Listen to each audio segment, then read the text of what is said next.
Welcome to Sweet Life Beat Life. We hope this video helps. You start under the hood, disconnect the negative battery terminal to prevent shorts, then remove the engine cover or air intake snorkel to clear the headlight rear. Do this now so you have room to work and a safe circuit. You'll see the back of the driver's side headlight assembly. Clear debris and wear gloves because oils will shorten bulb life. Once you have clear access, locate the bulb connector and twist lock housing to prepare for removal. With access secured, unplug the electrical connector by pressing the tab and pulling straight back. If it's tight, wiggle gently. Next, release the retaining clip or twist the socket counterclockwise to extract the old bulb. Keep steady pressure to avoid breaking glass. Inspect the socket and wiring. Look for corrosion, melted plastic, or frayed wires and clean or replace as needed.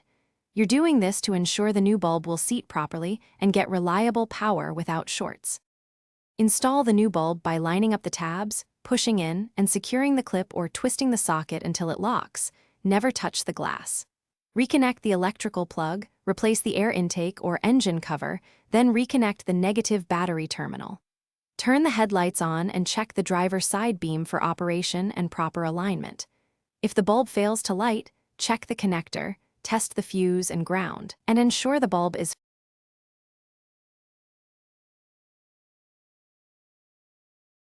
Thanks for watching. Consider subscribing if we helped you.